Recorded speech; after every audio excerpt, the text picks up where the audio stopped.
છોટાઉદેપુરના ક્ષતિગ્રસ્ત માર્ગો અને પુલોના મરામતની વિગતો મેળવતા પ્રભારી મંત્રી ભીખુસિંહ તાજેતરમાં થયેલા ભારે વરસાદના કારણે ક્ષતિગ્રસ્ત થયેલા માર્ગો અને પુલોનું તાત્કાલિક ધોરણે સમારકામ કરવા રાજ્યના મુખ્યમંત્રી ભૂપેન્દ્રભાઈ પટેલના દિશા નિર્દેશમાં માર્ગ અને મકાન વિભાગ દ્વારા કામગીરી હાથ ધરવામાં આવી રહી છે।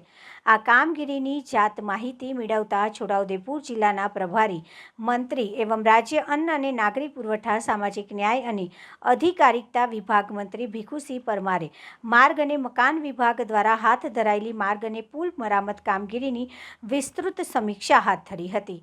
આ સમીક્ષા બેઠકમાં પ્રભારી મંત્રી ભીખુસિંહ પરમારે માર્ગ અને મકાન વિભાગ, સ્ટેટ અને પંચાયતના કાર્યપાલક ઇજનેરો સહિત નેશનલ હાઈવે ઓથોરિટી પાસેથી ક્ષતિગ્રસ્ત માર્ગો અને પુલોના મરામતની સૂક્ષ્મ વિગતો મેળવી આવા તમામ માર્ગો સત્વરે પુનઃ કાર્યરત કરવા જણાવ્યું હતું।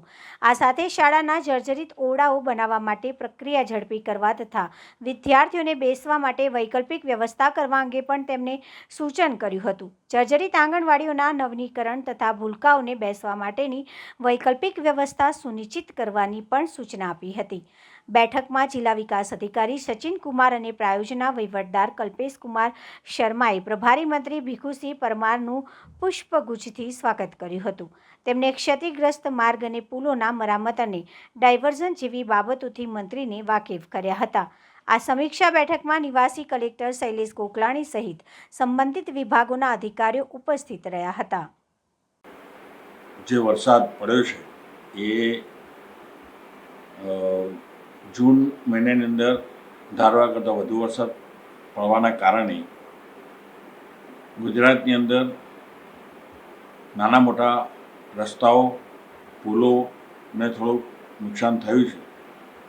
એના અનુસંધાનમાં છોટાઉદેપુર જિલ્લાના પ્રભારી મંત્રી તરીકે મારે આ જિલ્લાની માહિતી મેળવવા માટે આજરોજ અહીં આવવાનું થયું, જેની અંદર જુદા જુદા વિભાગના અધિકારીઓને જોડે મિટિંગ કરી અને મિટિંગની અંદર જરૂરી માર્ગદર્શન મેળવ્યું। સાથે સાથે પુલો અને રસ્તાઓને જે ડેમેજ થયા હોય એને તાકીદે એને રિપેર કરવા અથવા તો જે પુલ નોનયુઝ લાયક છે એવા કેટલા પુલો છે એની પણ ચર્ચા થઈ। તો અધિકારીઓ તરફથી જાણવા મળ્યું કે પેચવર્ક જે છે એ લગભગ અમે પૂરું કરી દીધું, મેટલ વર્ક, અને ડામરનો આવો ઉગાડ નીકળ્યો છે તો એ પણ અમે થોડા દિવસમાં એ કામો પૂરો કરીશું।